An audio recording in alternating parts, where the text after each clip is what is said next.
Okay, this is my first video of the year, so Happy New Year to everyone. Just kind of an intro video for the year, things I'm probably going to end up doing with my life. I have a new girlfriend. I've been dating her for about 5 months, and we're looking at moving in together, so probably will be changing locations, probably to the Indianapolis metro area. So we're probably going to be buying a house together. So unfortunately that probably means I'm going to have to get a regular job. Not looking forward to it. But not only so that we can afford a decent place, but also because of Affordable Care Act. I don't have health insurance, and one way or another I'm going to have to get health insurance.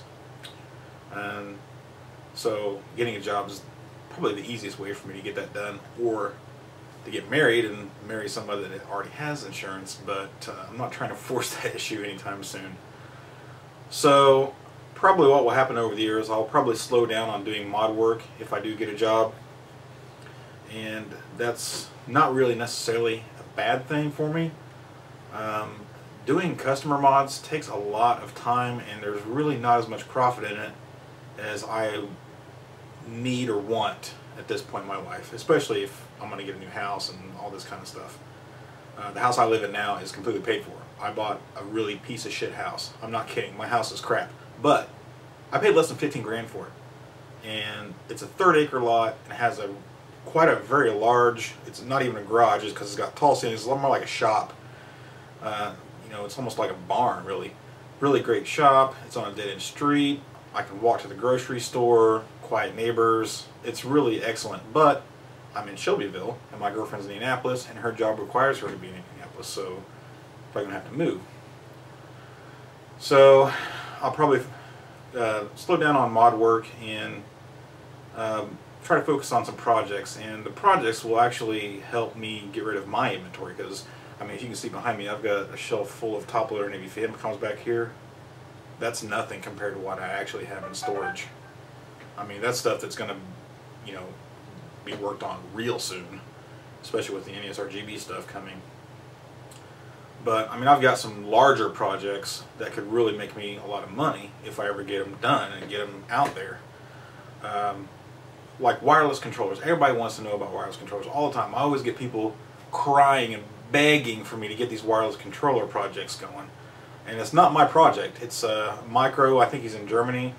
There's a thread on, what is it, one of the assembler forums, I think, or no, maybe it's NFG forums. I can't remember.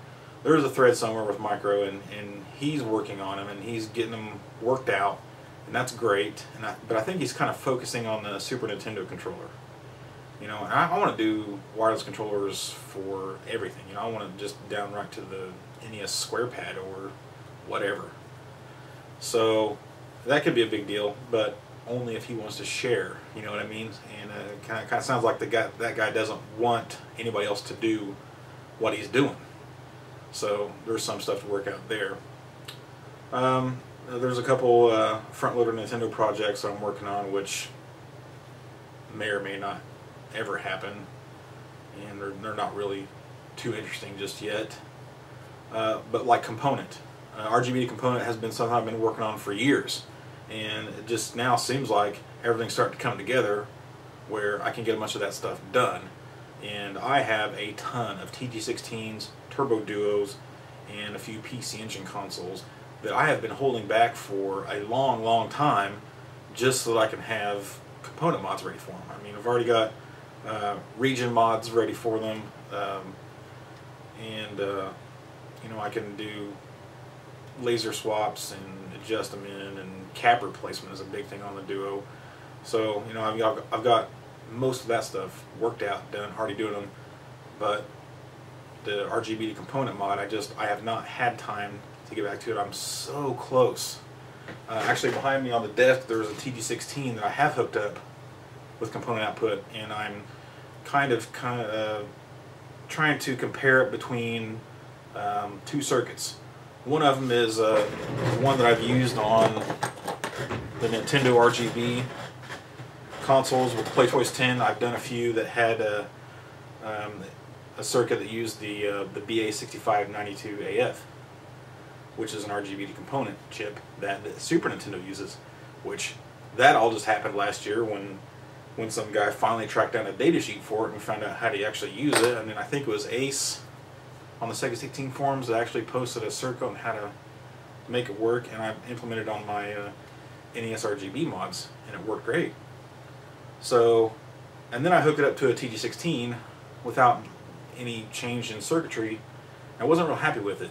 Well, come to find out, what it was just interference and jail bars. And there's a fix for that too. And it has nothing to do with the RGB component circuit. But there's another circuit which is just super simple. In fact, if I can show it to you here real quick.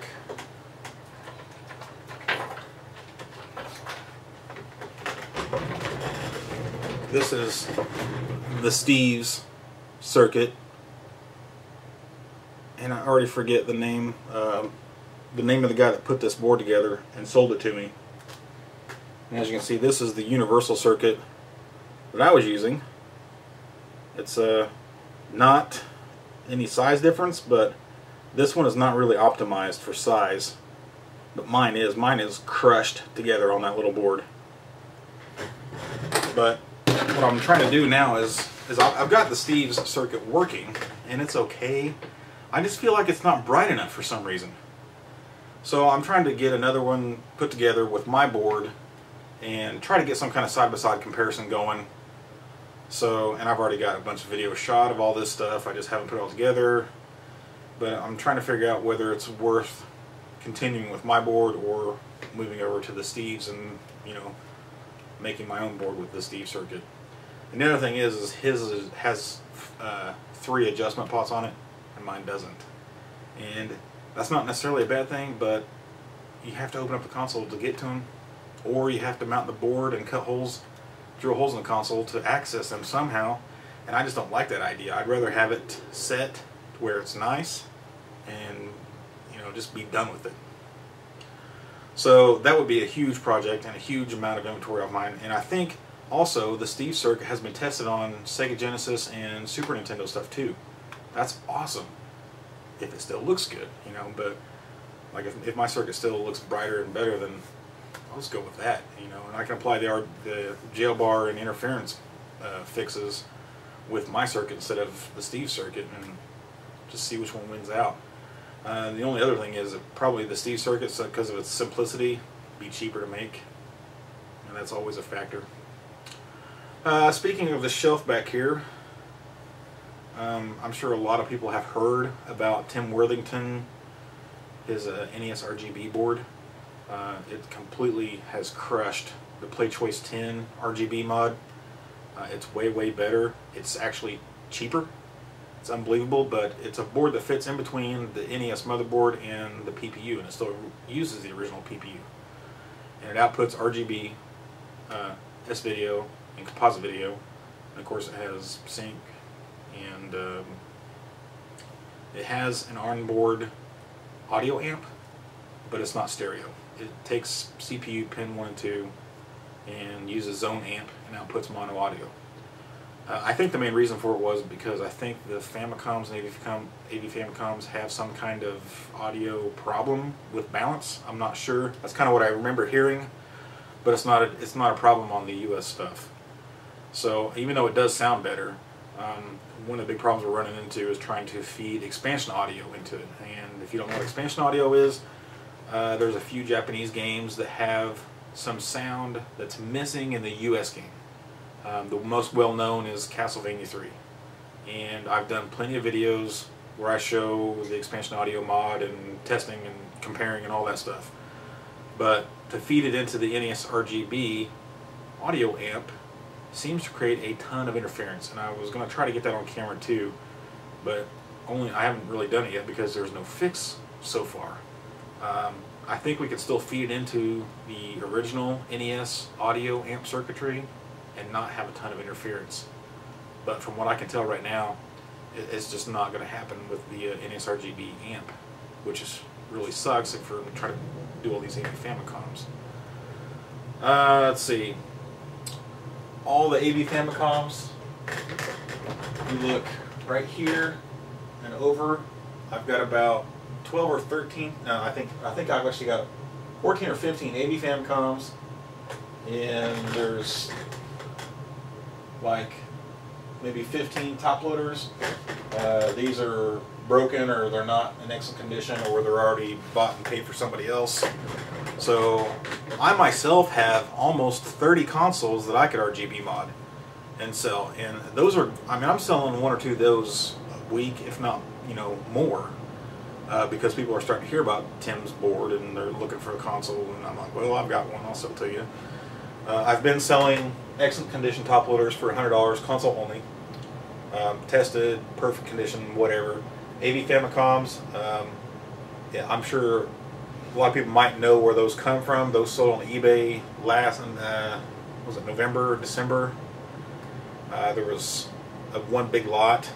I think it was 12. Was it 12 or 13 consoles and 19 dog bones, 2 AC adapters, 2 AV cords, and I ended up winning the auction for like pretty cheap. But you know, I'm in it to make money, so I'm selling the AV Famicoms for $125 with a Japanese dog bone and a universal AC adapter, because I didn't get enough Japanese AC adapters to go through them all. But I will have to modify my universal AC adapter to output negative tip DC to the Famicom. And I'll probably put maybe a sticker on the universal AC just to identify that it is in fact negative tip instead of positive tip like normal. So whatever doesn't sell up there, I ordered extra boards. I ordered 55 boards from Tim, and I got the discount, so my order was over $4,000. And I just got an email today that with a tracking number, so they have shipped and they should be here within a week. It's EMS, so it may even be the end of this week that they show up, which sucks because I'm leaving for the weekend, so whatever. So I think there's at least 10 Famicom. Oh, and I ordered 55 RGB boards. I think I ordered 30 AV Famicom adapter boards, and I ordered 5 Sharp Twin Famicom adapter boards. And I do have one Sharp Twin that I'm going to be modding. And I think I'm on track for 33 customers have already paid for their NES RGB board, if not 35. I can't remember what the number was exactly. So originally I only had 30 customers, and I ordered 55 because, you know, like within the last day I had 5 more people say, oh yeah, I want one, and then I didn't have enough time to get their money, but I went ahead and ordered 55. Well, I was just going to use like 20 of those boards for my consoles, whatever was left over, but that's quickly dwindling to nothing. But on the flip side, it doesn't look like Tim has actually sold out on this batch, so maybe he learned his lesson in the first batch and has had a bunch of them made, or continues to have a bunch made. So I could easily just make another big order here pretty soon if I get a bunch more people interested or whatever, and if I run out of all the ones that I ordered. Speaking of adapter boards, I went ahead and had my own adapter board made for the US top loader. On focus. And this will be my second revision. The first revision didn't quite fit right, but this one will. It shifts Tim's board more towards the center of the console and away from the cartridge connector a little bit. The AV Famicom adapter board will work. I've done it twice, I think. It works just fine, but I thought, you know what, might as well make my own boards. You know, the problem is the cost for me to have this board made almost exactly the same as buying an AV Famicom adapter board from Tim. And I think Tim was actually going to design a US top loader adapter board. And if he does, and he can have it made cheaper than I can make it, I'll just get it from him. No big deal. But, like, I mean, I swear I sent in my Gerbers, like, the same day that Tim said that he was going to make his. So, whatever. Doesn't really matter. I don't have a huge amount of money invested or nothing, so no big loss there. Also, Another huge thing with this whole NES RGB kit was it comes with a bag of parts from Tin. Some of the stuff I use, most of it I don't. Okay, so my big complaint was I know there's got to be, I don't know, maybe not $10 worth of parts, but I'm betting there's at least $5 worth of parts in here. I mean, just the PCBs themselves aren't free to have made. Okay, so he's got sockets and headers in here. I could use those, except I end up using my own that I've bought because they're a little bit taller. There's a little bit more standoff on there. And then I also debunked the theory that you needed an external voltage regulator. As long as you upgraded the 7805 from a 1 amp to a 1.5 amp, you're still like, you know, 100% more than you're drawing. And then he's also got 3 connectors for video and audio output. One of them is an S-Video mini DIN connector. One is an 8-pin mini DIN connector. And then he's got a tiny little headphone type jack with a, it's kind of like a rear mount.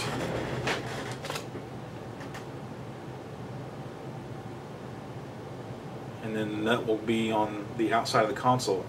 I really don't like it. I much prefer the jacks that I use where they kind of snap in. They just look nicer. And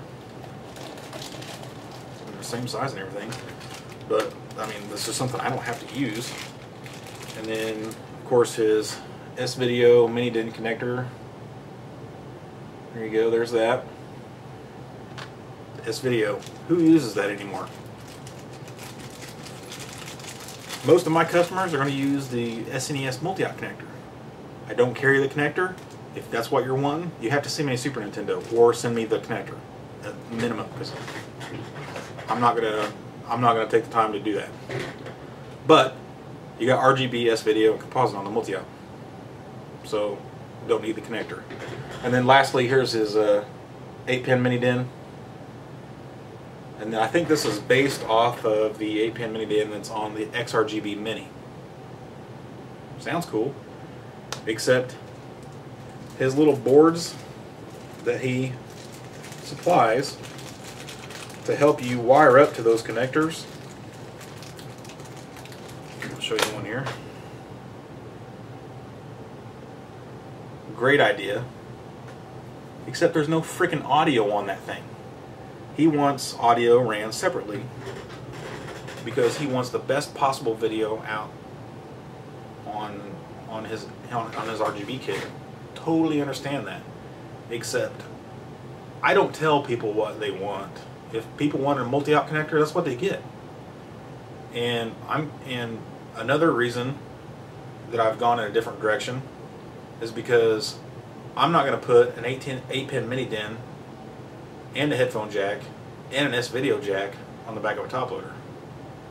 If anything, we'll just leave the S-Video off and still use a different audio jack. But what I thought was a couple things. If we're going to use the 8-pin mini DIN, I mean, the pins are right there. I can just wire audio to it. However, we have to find a cable that carries the audio as well. And I think so far nobody's found a cable that is all 8-pin through hole or 8-pin to pin through wired to try to hook it up straight to an XRGB Mini. And I'm not sure that there are any 8-pin SCART cables out there, but I know for a fact that Retro Console Accessories has a 9-pin mini DIN to SCART cord, fully shielded, that is based on the Sega Genesis Model 2 connector. And Tim even mentioned something about it on his site why he didn't want to use it. I don't remember why. I think it's just because the audio was on there as well, which I'm not going to get into it. I went ahead and made my own little boards to try to connect to that connector. I found the connector on eBay. I can order a ton of these quick. It's 9-pin, and I thought, oh, 9 pins, that's plenty of pins to put everything that I want on there. Well, I wasn't really thinking about it. I'm going to have to stick with the pinout for the Sega Genesis Model 2. So there's not any S-video on this either. There's a RGB composite and sync, I think, and then there's stereo and mono. I don't really understand why they put stereo and mono. That's 3 pins when I only needed 2. So I mean, there was plenty of pins for me to use all of them and be able to put S-video, but trying to make this to where I have to use a custom cable is just a bad idea. You know, if it looks like it's gonna, if it, you know, like somebody sells their console to somebody else, they look at it and say, oh, that looks like a Sega Genesis Model 2 connector. And then they try to plug it in, and they're trying to send S-video over the audio or something. You know, and it's all messed up. I just don't want to do that. I'd rather keep it as original, or what you want to call it, as possible. So I have made my own little PCBs, and no idea if the fab is going to come through for me. I used Seed Studios, and the biggest problem is I needed a little slot for the tabs, the grounding tabs on this. They're not pins, they're tabs. So I needed a slot for the tabs to go into. Well, the fab house that I normally use, OSH Park stuff, doesn't do doesn't do that kind of millwork. It has to be, I think he said, if you do have a slot milled, it has to be over 100 thou or something like that. Well, you know, I don't even know if I needed 10 thou for that, for the slot that I need. So they are on order. Have no idea when they'll get here because, you know, Chinese holiday and all that kind of crap. Never used them before, so not sure what I'm getting. However, I did put the order in before Christmas, I believe, or maybe it was right before New Year's. And of course, at the same day I put the order in for this, and these have already been here for almost a week. So go USA on that part. Let's see. Okay, I did a video, another top loader repair video today. Something I never seen before, but that's going to be my first real video of the year besides this one. I have at least 4 videos in the works, but it's just, you know, like with all this NES RGB stuff getting in the way, you know, I'm spending half my day just emailing people. You know, people email, hey, I have a board shipped, have they showed up, or I've got more questions, and it takes a lot of my day to do that. And by the time I'm done doing those, I don't even want to think about mod work or anything. You know, I want to go out in the garage and work on some cars or something. So, unfortunately, not a lot of stuff is getting done because of that. So, and same with the videos. I mean, it's been a long time since I've actually posted a video, but there are plenty in the works. It's just a matter of getting, like the TG16 RGB stuff. It's just a matter of getting back to them and trying to, you know, get the video shot and then edited and posted. And, you know, like I said, after emailing all day, I just don't want to mess with it anymore. So there you have it. Hope 2014 goes well for everyone.